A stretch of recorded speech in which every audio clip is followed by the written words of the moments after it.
semuanya, saya Zahra Hasna, Saya Rika Hidayani, saya Rafainta, saya Anita, Saya Ronald, saya Raffi. dan saya Mira Aulia. Di sini kami akan mempraktekkan hasil tugas yang sudah kami kerjakan kemarin mengenai mata kuliah literasi ICT dan media pembelajaran.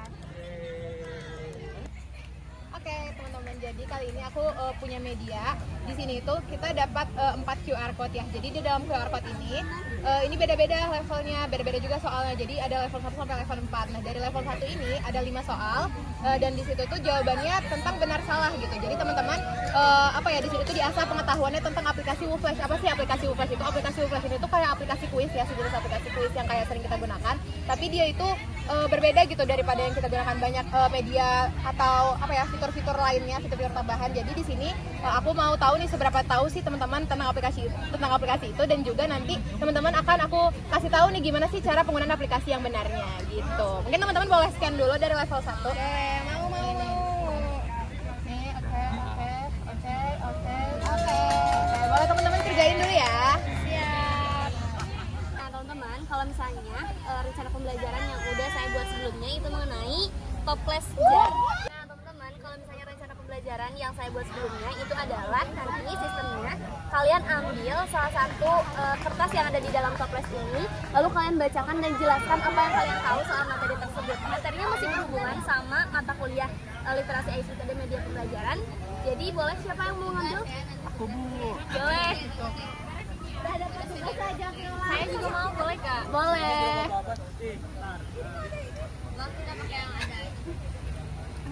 Boleh dibuka. Oke, Raffi dapat apa?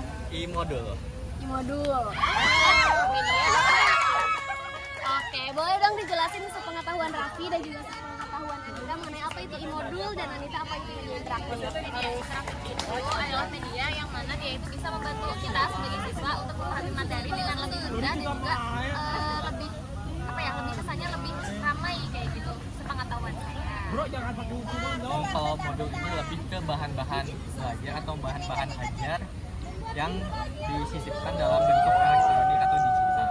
Oke, nah mungkin saya bakal jelasin sedikit karena metode yang saya buat itu adalah metode yang saya ambil itu adalah discovery learning, yang dimana saya tuh membuat atau mencari komparasi dan juga intisari mata kuliah ini dengan mata kuliah yang ada di prodi lain. Nah, dari i-modul dan juga media pembelajaran, salah satu perbedaan atau ciri khas dari mata kuliah kita yang ada di pendidikan bisnis itu lebih kepada penggunaan kayak misalnya aplikasi dalam media pembelajarannya. Nah, kalau misalnya prodi bimbingan konseling itu lebih ke mereka menggunakan film gitu loh. Jadi mereka dalam satu hari, dalam satu matkul nonton film bareng-bareng, filmnya selama 1 jam itu dihabiskan. Lalu abis itu mereka membuat resume, tapi resume-nya itu bukan yang sekedar resume, tapi juga diolah kembali sesuai dengan tujuan dari mata kuliah tersebut. Kayak gitu guys. Udah. Saya itu mempunyai kayak permainan yaitu show, game, battle antara 2 aplikasi. Aplikasi yang pertama yaitu Educandy sama aplikasi Zepquiz. Nah, boleh deh siapa yang mau praktek? Oh, nggak boleh. Boleh di-scan dulu ya. Oke, kamu juga boleh scan dulu ya. Nah, sekarang saya kasih waktu 2 menit, 5 menit. Coba juga. Jadi tampilan di aplikasinya itu kayak gini. Nah, aplikasi seru-seru. Quiz itu kita bisa berkeliling di lorongnya untuk mencari soal dan menjawab pertanyaan. Kalau di aplikasi Educandy ini kita bisa mencari kata-kata di kata yang berantakan kayak gitu. Jadi ini bisa mengasah critical thinking kita keduanya begitu. Oke teman-teman, jadi untuk kali ini kita akan menjadi detektif kampus. Jadi pembelajaran kali ini kita menggunakan yang namanya model fenomena based learning. Jadi kita akan mengamati fenomena yang ada di kampus. Jadi nanti ini dibagi 2 kelompok ya teman-teman. Terus nanti kalian bisa berkeliling untuk mengamati fenomena apa saja yang ada di kampus. Lalu kalian bisa mengambil fotonya dan juga menganalisis apa penyebabnya.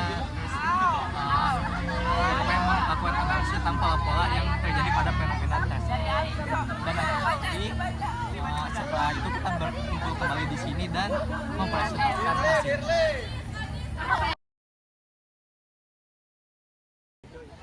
Halo guys, jadi kali ini adalah pembelajaran yaitu digital menciptakan solution. Jadi mahasiswa itu diminta untuk membahas atau sharing gitu kepada sesama temannya, apa sih masalah yang sering dihadapi sama mereka, mengenai literasi digital gitu. Terus nanti juga mereka akan mencari solusi, dan nantinya hasil solusi yang setelah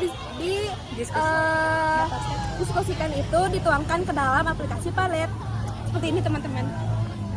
Wow. Gimana seru gak guys? Seru banget guys. Wow. Udah seperti itu aja. Halo semuanya, jadi metode pembelajaran yang saya pakai adalah polling game, di mana teman-teman sekalian akan diberikan sebuah pernyataan, di mana jika teman-teman setuju akan melakukan gerakan seperti ini. Wah. Dan jika tidak setuju, teman-teman akan melakukan seperti ini. Wow. Nah, jadi teman-teman, pernyataan yang pertama, menggunakan ChatGPT untuk merangkum jurnal itu adalah tindakan etis dan cerdas. Bener tuh. Boleh Rafi, kenapa setuju? Oke, sebenarnya etis atau tidak etisnya itu kan lebih ke sumbernya ya sebenarnya. Kalau kita menggunakan AI-nya untuk hanya mengolah data, jadi tidak dipermasalahkan kecuali kita kayak full dari AI dan juga kita sumbernya nggak jelas. Nah itu baru. Oke. Yang tidak setuju tadi siapa ya? Kalau Dita boleh? Kenapa ya? Kenapa tidak setuju? Karena kalau misalkan kita pakai AI semua, nanti bisa nggak baca. Jadi cuman ya udah bergantung pada AI. Semuanya masukin AI, tolong dirangkum, tolong di ini. Jadi dengan permainan ini teman-teman kita bisa merangkum dua pola pikir yang berbeda, di mana kita bisa berdiskusi dan memecahkan masalah ini. Halo teman-teman, sekarang kita akan mempraktekkan media pembelajaran komik interaktif. Nah, di sini saya akan menyajikan link, dan di link tersebut terdapat komik interaktif. Di akhirnya terdapat permasalahan. Nah, sekarang dibagi dua kelompok dulu untuk mengerjakan si komik interaktif itu. Nah, menurut kalian dari komik interaktif itu aplikasi apa yang cocok dalam mengerjakan tugas itu? Menurut saya aplikasi yang cocok itu Canva ya teman-teman. Yang ini nih Canva. Mana Canva teman-teman.